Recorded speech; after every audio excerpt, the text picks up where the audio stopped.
माननीय उपसभापति महोदय, इस विधेयक पर अपनी आपत्तियां और अपनी आलोचना माननीय मंत्री जी के समक्ष रखूंगा। बिल के मसौदे पे बिंदुवार आऊंगा, लेकिन उससे पहले मैं चंद बातें रखना चाहता हूं।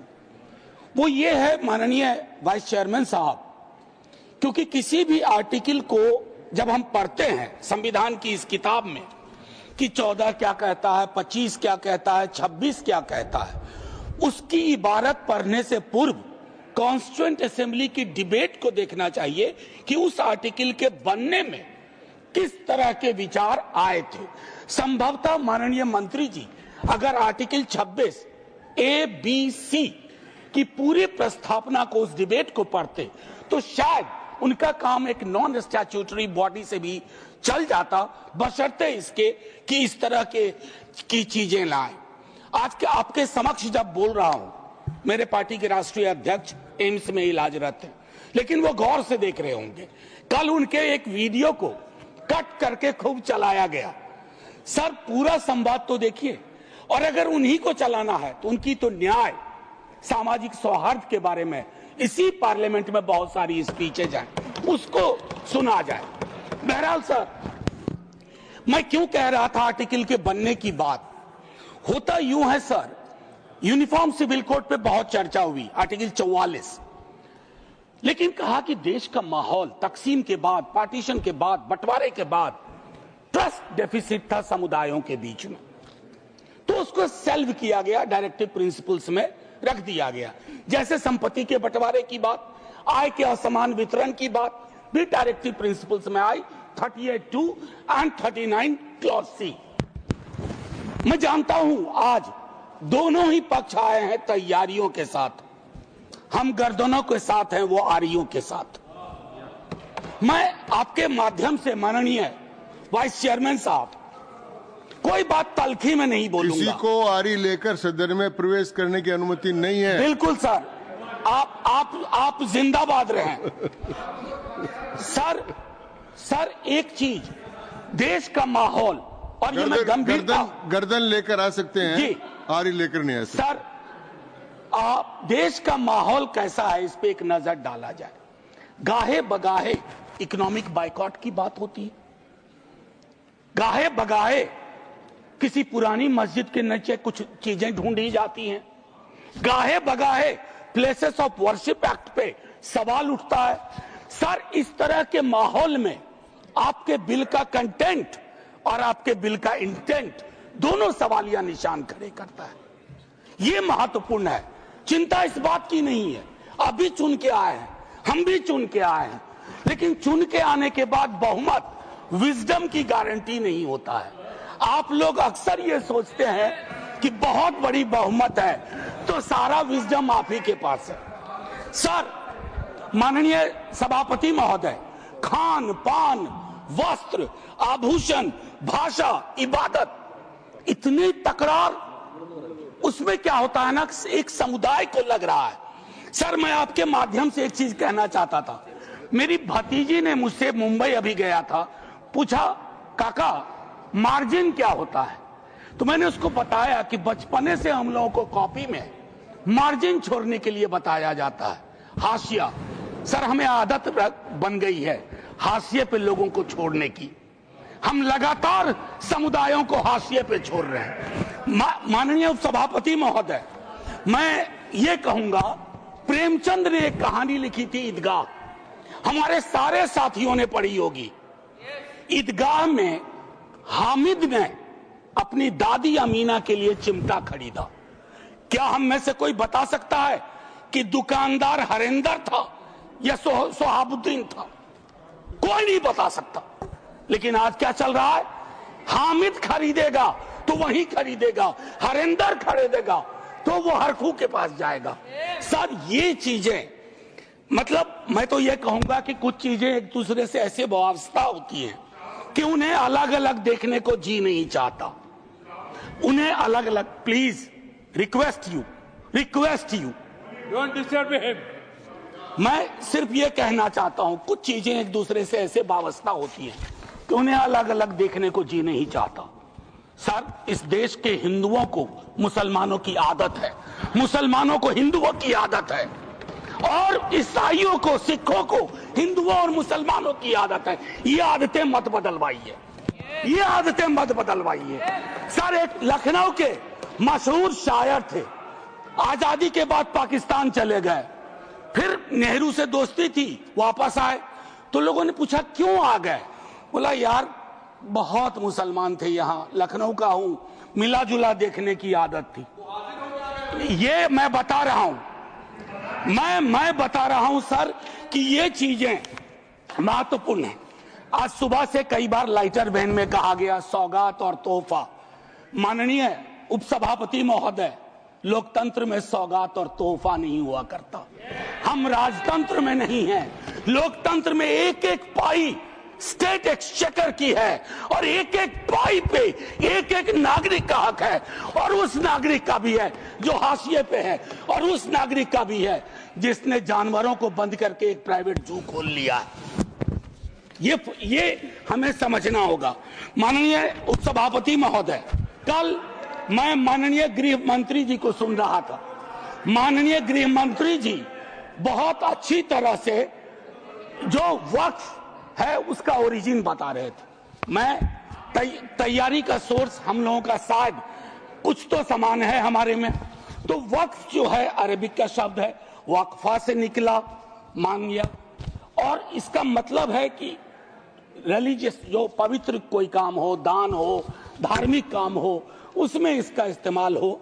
और अलग अलग लोग इसका प्रोनाउंसिएशन अलग करते हैं, कोई वक्फ बोलता है, कोई वकफ बोलता है।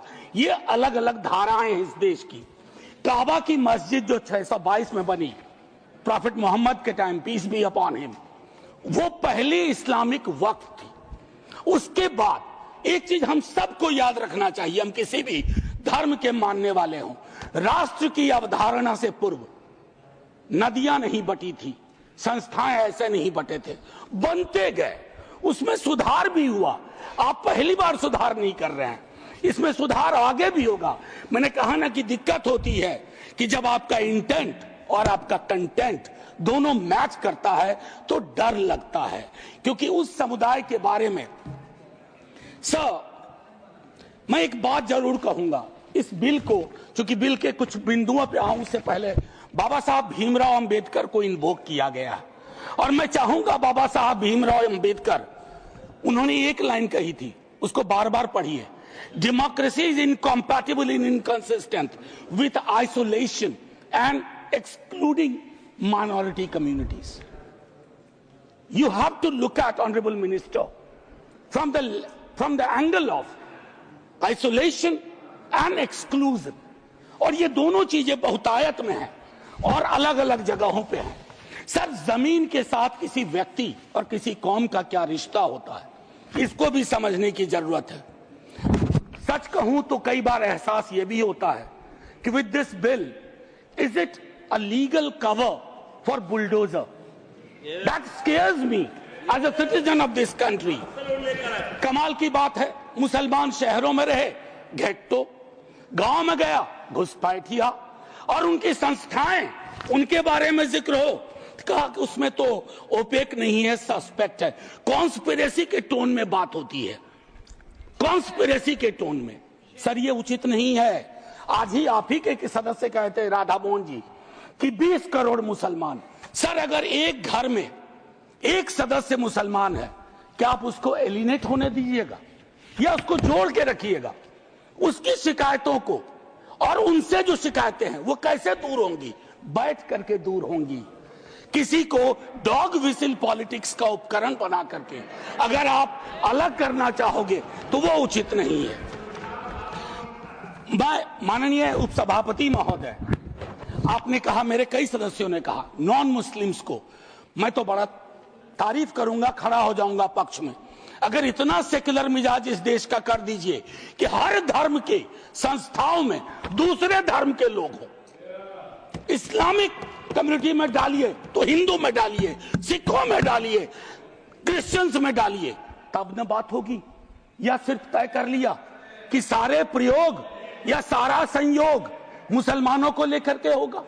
ये उचित नहीं है माननीय उपसभापति महोदय। इसमें क्या है, मैं दूसरी चीज कहूंगा कि संपत्ति वक्फ की है अतिक्रमण के पंजीकरण के संदर्भ में। मेरे संजय जी कह चुके हैं, आपकी खुद की एफिडेविट है कि कितना डिजिटलाइज हो गया है, कितना इंक्रोचमेंट हुआ। एक छोटी सी बात कहूंगा कि एक बहुत बेहतर चीज आपने कही थी और मैंने नोट किया था सर, एक कायदे से, सॉरी, नहीं ढूंढने में जो समय लगेगा, नहीं सर, नहीं मिल गया सर, वो एक्चुअली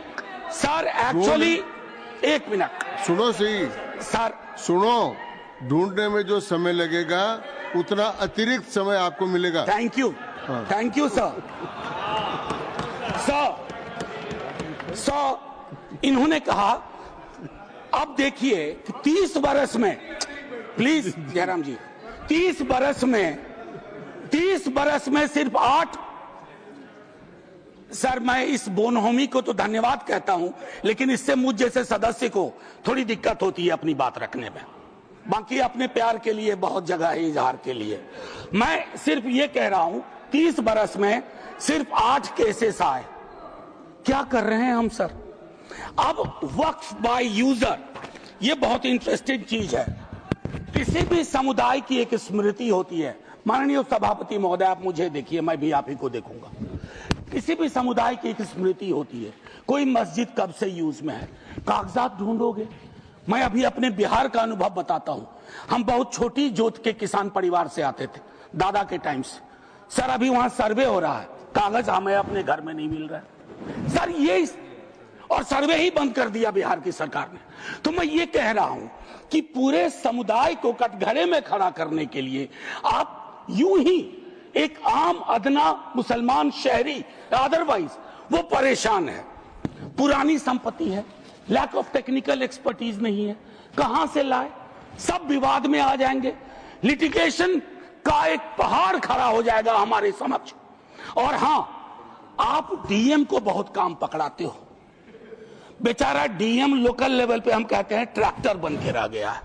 जितनी आपकी योजनाएं हैं, जयंत भाई की विभाग की योजनाएं हो, किसी की डीएम नोडल ऑफिसर, और हम ये मान के भी चलते हैं कि डीएम है तो ज्ञान का सारा भंडार उसके पास है। डीएम को एक एक महकमे की मीटिंग का टाइम नहीं मिलता है, क्या क्या करेगा डीएम। मैं आपके माध्यम से माननीय सभापति महोदय, वीकर सेक्शंस की बड़ी चर्चा इसमें की गई है। कम से कम पसमानदा, अपने हिंदू समाज में भी पसमानदा बहुत बड़े। जब आप लोगों के पास आग्रह करता हूं 0 आवर के माध्यम से या किसी उपकरण से कि साहब कास्ट सेंसस करवा दो, तो आप चुप हो जाते हैं। अभी संजय जी ने कहा कि भगवान ने अगर ये व्यवस्था नहीं बनाई ऊंच नीच की, जाति व्यवस्था की, तो भगवान के समक्ष जो इबादत का है, जो मंदिर है, वहां क्यों ये व्यवस्था बनी रहे? क्यों नहीं आरक्षण हो? क्यों नहीं हम सुनिश्चित करें कि पूजा पद्धति किसी एक जाति विशेष के हाथ में ना हो, हर कोई उसमें भागीदारी कर सके। सर तब तो जो राष्ट्र की संकल्पना थी हमारी, हम उसको साकार कर पाएंगे। अब देखिए कंसल्टेशन, रिजिजू जी बहुत इनोसेंट चरित्र के हैं, बहुत इनोसेंट चेहरा भी है। कंसल्टेशन के इतने आंकड़े बता दिए। अब भूपेंद्र जी आप उठते हैं, लगता है पॉइंट ऑफ ऑर्डर ले लीजिएगा। हाँ sir, consultation, there is absolute lack of consultation. Consultation is not about, we called so many meetings. Consultation is about, did you listen to them? सुना या सुना दिया? आप सुनते नहीं हो, सुनाते हो। इसको संवाद नहीं कहते हैं, संवाद का मतलब होता है दोनों चीजें। और एक चीज मैं कहूंगा और वही खत्म करूंगा, संस्थागत गैर मौजूदगी मुस्लिम्स की आप इंश्योर कर रहे हैं। मैं आज इतिहास के इस कालखंड में हूं। माननीय लीडर ऑफ द हाउस है, हमारे साथी है यहां। 2 मिनट के बाद मेरी कही गई बात भी हिस्ट्री हो जाएगी, इतिहास बन जाएगा। लेकिन मैं आपसे आग्रह करता हूं मंत्री जी, डोंट हरी अप। इस देश के मुसलमान का इस मिट्टी पे कर्ज है और इस मिट्टी का मुसलमान पे कर्ज है। इस कर्ज के रिश्ते को व्यापारी की नजर से मत देखिए, तिजारत की नजर से मत देखिए, क्योंकि अगर वो नजर आपकी नजर में बदलाव नहीं आएगा तो माननीय उपसभापति महोदय, सब कुछ हमारा बिखर के रह जाएगा। आखिरी 1 मिनट लूंगा। मैं सोच के आया था कि क्या कहूं, और मैंने ईदगाह का जिक्र इसलिए किया। एक नूर मियां की सुरमा का भी कर सकता था, विद्रोही जी ने लिखा, उससे पहले केदारनाथ सिंह ने लिखा, लेकिन मैं अदम कोंडवी, गोंडा जिला उत्तर प्रदेश का आभार करते हुए मैं 2 लाइन पढ़ करके अपनी बात खत्म करूंगा। हिंदू या मुसलमान के एहसासात को मत छेड़िए, अपनी कुर्सी के लिए इस जज्बात को मत छेड़िए। हम में कोई हुण, कोई शक, कोई मंगोल, पता करना बड़ा मुश्किल है कौन कहां से, हम में से कोई हुण, कोई शक, कोई मंगोल दफन है जो बात, अब उस बात को मत छेड़िए। गलतियां बाबर की थी, जुम्मन का घर फिर क्यों जले। ऐसे नाजुक वक्त में हालात को मत छेड़िए। है कहां हिटलर, हलाकू जार या चंगेज खां, मिट गए सब, कौम की औकात को मत छेड़िए। छेड़िए एक जंग मिलजुल कर गरीबी के खिलाफ। दोस्त मेरे मजहबी नगमात को मत छेड़िए।